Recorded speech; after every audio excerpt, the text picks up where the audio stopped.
আজকে তৈরি করব আলু পরোটা। এটা খেতে যে এত টেস্টি হয়।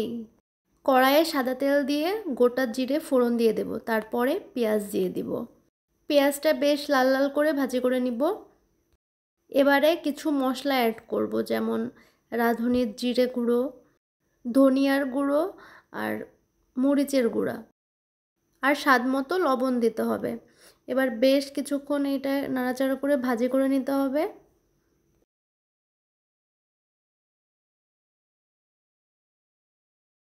এবারে সিদ্ধ করে রাখা আলুগুলো আমি দিয়ে দেব। আলুটা আমি আগেই সিদ্ধ করে ভর্তার মতো করে মাখিয়ে নিয়েছিলাম। বেশ কিছুক্ষণ ভালো করে মিক্স করে নিতে হবে, যাতে করে আলুটার সাথে মশলাগুলো ভালোভাবে মিশে যায়। এবারে এই আলুটা হয়ে গেছে, আমি নামিয়ে নিব। এবারে একটা পাত্রে আমি ময়দা নিয়ে নিব। এর ভিতর সামান্য তেল আর লবণ দিয়ে ভালোভাবে মিশিয়ে নিব। এবারে আমি ময়দাটা খুব ভালোভাবে মেখে নিব।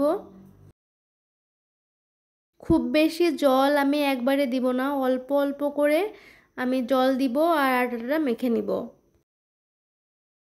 বেশ কিছুক্ষণ সময় ধরে কিন্তু আটাটা মাখতে হবে।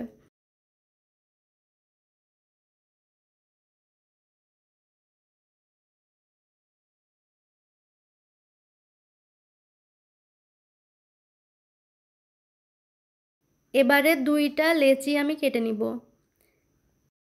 এবারে পরোটার মতো করে আমি বেলে নিব।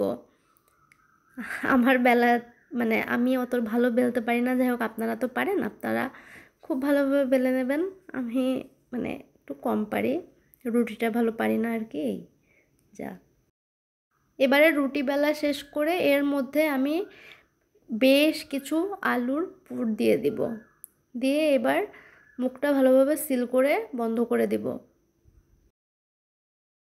এই কাজটা বেশ সাবধানতার সাথে করতে হবে, যাতে আলুর পুরটা বাইরে বেরিয়ে না আসে।